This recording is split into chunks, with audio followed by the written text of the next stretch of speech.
Salut. Alors aujourd'hui je vais faire un traitement dans les bleus, enfin je vais en faire deux différents et je t'explique ça tout de suite, dans une minute, dès que je me suis garé. Ok, alors je vais faire deux produits, je vais pas les mélanger parce que ça va pas aller dans la même parcelle, mais c'est qu'une fois que je serai parti, j'en profiterai pour faire les deux en même temps. Donc là, aujourd'hui, je vais aller traiter des folles avoines que j'ai dans une parcelle. Donc il n'y a qu'une seule parcelle qui va être traitée, hein, parce que les autres, c'est pas la peine de le faire, il n'y en a pas. Donc je vais faire ça avec de l'Axial. L'Axial, en fait, c'est un antigraminé, ça sert aussi dans les raies gras, sauf que à la saison où on est rendu là, le Axial dans les raies gras résistants qui sont maintenant un peu plus développés, c'est même pas la peine, c'est comme si tu pissais dans un violon. À la rigueur, l'Axial, ça va marcher sur les raies gras résistants, juste à temps que le raie gras, il est, allez, une, deux feuilles peut-être, mais après c'est fini, c'est plus la peine d'en mettre, ça sert plus à rien, ça marche plus. Par contre, folle avoine, ça marche bien. Et là, c'est ce que je suis parti faire aujourd'hui. Donc j'ai ramené 2 bidons, mais en fait, il m'en faut que 6 litres, parce que je l'utilise à 1 litre hectare. L'autre traitement que je ferai, c'est qu'une fois que j'aurai vidé ma cuve, je ferai un rinçage au champ, et ensuite j'utiliserai du Blue N. Alors Blue N, c'est Corteva qui fait ça, c'est la première fois que je vais utiliser, que je vais essayer. C'est utilisable en agriculture biologique et en fait c'est de l'azote foliaire entre guillemets. Alors c'est pas de l'azote exactement, ça c'est du vivant, c'est des bactéries qu'il y a dedans. À partir du moment où j'ai ouvert le sachet, je suis obligé d'aller l'épandre, sinon les bactéries vont crever et après ça marche plus. En fait grosso modo les bactéries vont se mettre dans la plante et ça va choper l'azote de l'air pour le mettre dans la plante. En blé, on peut essayer d'avoir 35 unités d'azote. Enfin, ça correspond à 35 unités d'azote. En maïs, je crois que c'est 45 et en colza, ça doit être plutôt 35. En correspondance d'unités d'azote. Hein. Donc, ce n'est pas inscrivable dans le registre, pas dans le registre phyto, dans le plan de fumure. C'est-à-dire qu'avec ça, on peut essayer, si ça marche à 35 unités, on peut essayer de déplafonner. Voilà, alors après, tu peux l'utiliser dans deux cas. Soit tu mets ton azote normal et ensuite tu mets ça en plus pour déplafonner les rendements, pour avoir pour l'année d'après, enfin pour les années d'après, pour pouvoir avoir un déblocage des... Eh merde, j'arrive pas à trouver le terme encore du plan de fumure, voilà. Ou alors, tu peux faire l'inverse, c'est de mettre moins d'engrais et de compléter avec ça pour faire ta dose que le plan de fumure disait au départ. Ça peut être fait comme ça aussi. Moi, là, j'ai un pack, ça s'utilise à 330 grammes à l'hectare. Il y a 1 kg là. Donc voilà, c'est un essai, je vais faire ça dans un bout de champ et puis on verra bien à la moisson ce que ça donne. Je voulais te faire voir quand même un truc en même temps avant de commencer. Ici, dans la fiche derrière, dans la protection du travailleur, il y a quand même écrit: pour protéger l'opérateur, porter des gants, des vêtements appropriés, un casque, un masque de classe FFP3. FFP3, c'est les masques qu'on a pour les phytos, comme l'Axial par exemple, le masque à phyto classique. Voilà ce que je veux dire par là. Et tu vois, regarde, ça c'est du vertisouffle,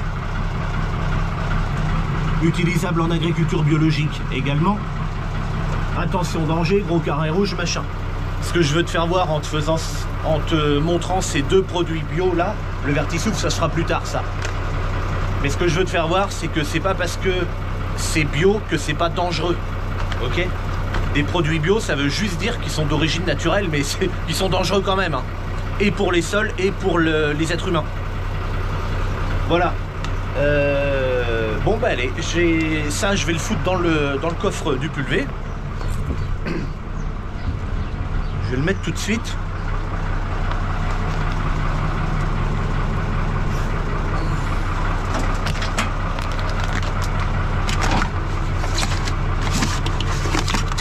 Allez, mets-toi là. Ça va se balader ça. Ouais, si je le mets là, ça ira. Voilà. Et puis je vais mettre mon Axial tout de suite. Puis allez, normalement il me faut 700 et quelques litres d'eau. 3, 776 litres. Et quand j'aurai terminé, ben, je prendrai l'eau de ma cuve de rinçage. Tu vois que j'en ai 516 litres là. Donc ben, je prendrai un peu d'eau là-dedans pour la remettre dans ma cuve principale.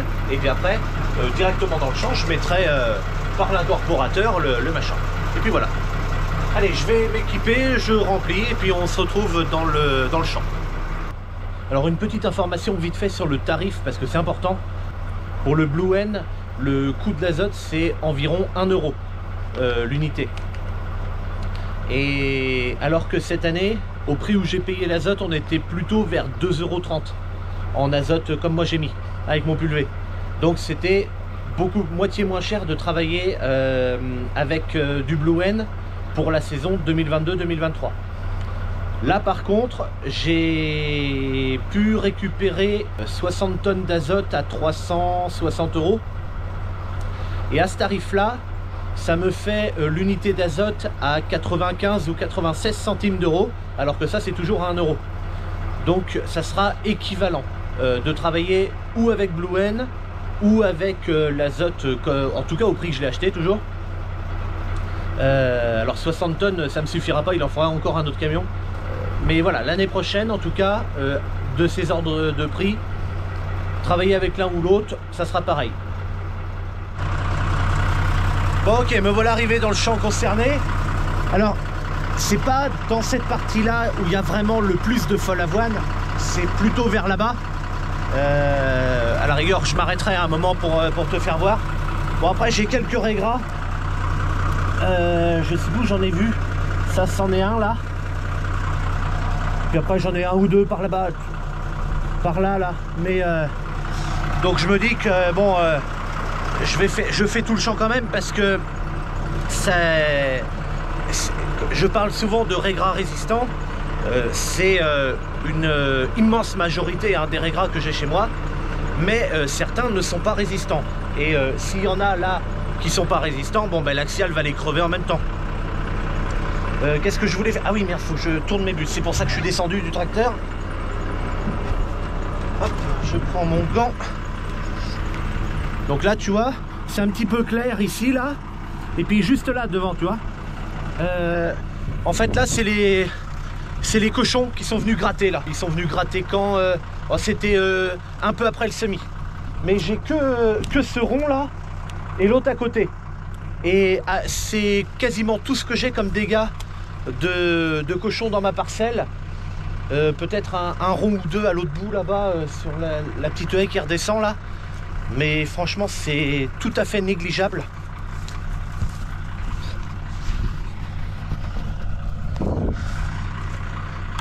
Alors c'était les buses à engrais qui étaient en place, puisque la dernière fois que j'ai fait, que je me suis servi du pulvé, ben c'était de l'engrais. Donc là je mets les buses bleues. Pourquoi je mets pas les buses roses, les lilas qui iraient très bien pour faire ce genre de pulvérisation? C'est parce qu'il y a un petit courant d'air. Alors c'est la météo me donne 10 km/h, donc c'est rien du tout. J'ai pas du tout mis les filtres avant, donc peut-être que tu entends du vent dans la caméra parce que j'ai pas mis les filtres pour le vent. Donc peut-être que tu en entends. Mais même à 10 km/h, je pourrais traiter avec les buses lilas. Non, j'ai choisi les bleus parce que les bleus sont les seules buses qui n'ont pas de filtre de buse. J'ai des buses dans toutes mes autres buses, sauf dans la bleue. Pourquoi? Parce que après, comme je vais faire le Blue Hen, je sais pas comment ça réagit dedans. Et je me rappelle que j'avais fait je faisais du polyversum dans les colzas. Donc c'est des trucs avec des bactéries aussi, c'est bio. Et ça passait pas dans les filtres. Ça passait pas. Et je m'en suis rendu compte tout à fait par hasard en plus. C'est que j'avais mis toutes mes buses bleues, sauf la buse là-bas. Je l'avais oubliée, la première. Elle était restée sur la rose. Et je commence à pulvériser. Je pars dans mon champ de colza. Et j'avais fait, allez, 25 mètres. Et elle pissait plus. Et puis, bon, ben, je le vois rapidement. Et puis je me dis, merde, Ouais, et puis je me dis, tant pis, tu sais pas, ça attendra d'être au bout du champ. Après tout, c'est la bus qui est contre la haie. Bon, allez, ça attendra que je sois au bout. Et puis, j'arrive au bout. Je regarde dedans, elle n'était pas bouchée. J'enlève le filtre et il était colmaté d'une pâte blanche. Alors, j'ai été à mon rince-main avec de l'eau claire. Plus de l'eau de traitement qui passait dans les tuyaux, mais de l'eau claire. Hop, ça s'est résorbé tout de suite. Mais ça allait pas. Et je m'en suis rendu compte comme ça, par hasard. Bon, je viens d'arriver dans la parcelle où je vais essayer. Donc je suis pas rentré par là où je passe d'habitude. Normalement, j'arrive dans ma parcelle par l'autre bout. Et ensuite, je fais comme ça. Ensuite, je viens là. Et je repars comme ça. Bon, là, en fait, je suis passé par là parce que je veux faire juste une bande. Enfin, une bande ou un peu plus, mais en tout cas au moins un aller complet. Donc là je viens de mettre le truc dedans, donc niveau complet machin, hop, travail, voilà. Ok, donc là en fait, je l'ai ouvert le truc. J'avais emmené mon masque et puis tu sais j'ai mes gants là dans mon truc et c'est de la poudre blanche, mais c'est très fin. T'as l'impression que c'est doux et que tu pourrais te coucher dedans, quoi. Bon, évidemment, tu le fais pas. Hein. Mais le polyversum, c'est pareil. C'est une espèce de poudre très fine qui a l'air toute douce, là. Et puis voilà, bah, j'ai mis ça dans mon incorporateur pendant que ça remplissait par mes cuves de rinçage. Et puis, hop, j'ai incorporé. Et puis voilà.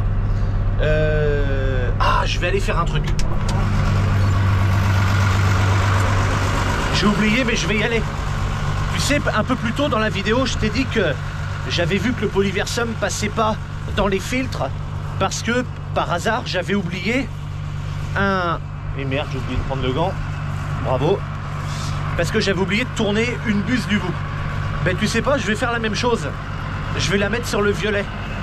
Sur la lilas, plutôt. Sauf que cette fois-ci, je vais le faire exprès. Et je vais mettre ma buse lilas. Et puis on verra bien si elle se bouche ou pas. Après ça va pas casser la baraque, hein. C'est pas parce que je mets une buse, alors elle a pas le même débit, hein. Mais c'est pas, ça changera rien. Alors je peux voir aussi, tiens, pendant que j'y suis, j'ai des carottes et là des chardons. Alors j'en ai pas énormément, hein, mais il y en a un peu par-ci par-là, à droite à gauche. C'est pas du tout un problème. Je m'occuperai de ça plus tard, quand je ferai le vertisoufre, la grosse cuve là que je t'ai fait voir tout à l'heure.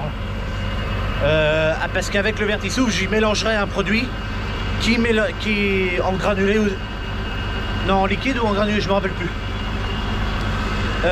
Qui va détruire les chardons et les carottes.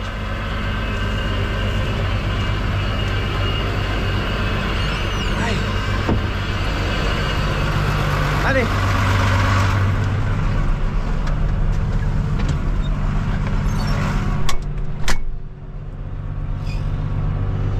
Bon, ben il n'y a plus qu'à y aller.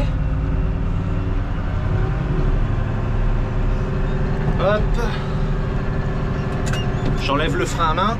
Donc là, je vais pas allumer ma rampe tout de suite. Je vais allumer ma rampe quand elle arrivera pile en face de mon passage de traitement.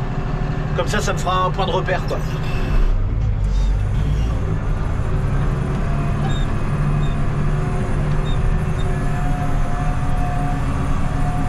Allez, c'est parti. Donc là, elle descend.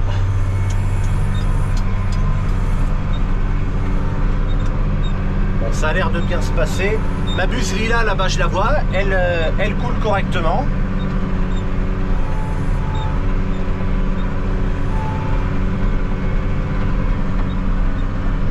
Bon, bah écoute. Ça a l'air d'aller. Le blé est quand même pas vilain du tout. Et la parcelle est vachement homogène là. En tout cas dans toute cette zone là partout. Le champ fait 14 hectares ici. Et c'est justement pourquoi j'ai choisi cette parcelle là en particulier. c'est justement parce qu'elle est homogène. Et comme ça me permettra éventuellement de voir s'il y a une différence entre ce qui a été fait avec le Blue N et ce qui n'a pas été fait. Mais il faut absolument que je me fasse des points de repère, sinon ça va pas aller. Ma buse lila coule toujours, donc tout va bien. Bon ben tu vois, ça se trouve, ça c'est pas comme le Polyversum. Ça a l'air de mieux passer peut-être dans les filtres. C'est bon à savoir. Enfin, c'est bon à savoir. Peut-être que j'en referai jamais hein, du Blue N. Là, c'est vraiment pour essayer. Hein. Mais en tout cas, ça peut donner l'info. Ouais, coule toujours. Bah, écoute, tant mieux. Allez, moi je fais mes 3 hectares comme ça, puis on verra après. Là, je viens juste de terminer. Et je vais regarder dans mon filtre tout de suite si... Quel abruti, je viens de le faire tomber. Voilà, comme ça avec les gants c'est facile à remettre. Je voulais regarder dans mon... filtre en fait si j'avais un résidu. Là, je viens juste de terminer.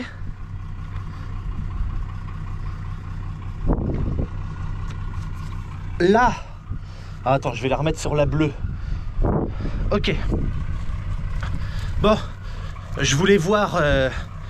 Là, je viens de terminer et j'ai tout de suite, enfin couru, j'ai pas couru, mais j'ai tout de suite été à mon filtre là pour voir s'il y avait éventuellement un dépôt dedans quand même petit. Et en fait, il y avait rien. Il y avait rien du tout. Donc c'est cool. Alors là, mes 3 hectares, ça m'a permis de faire un passage complet, un deuxième complet, et quand je suis revenu, j'avais que une rampe d'allumée, donc la rampe côté qui était fait quand même, et j'ai presque été jusqu'au bout. Ça m'a manqué 40 mètres quoi, dommage. Bon, enfin ça fait rien, je sais que de toute façon j'ai déjà 2 passages complets. Bon ben voilà, je viens d'arriver à la maison et je te dis à bientôt pour une prochaine. Salut.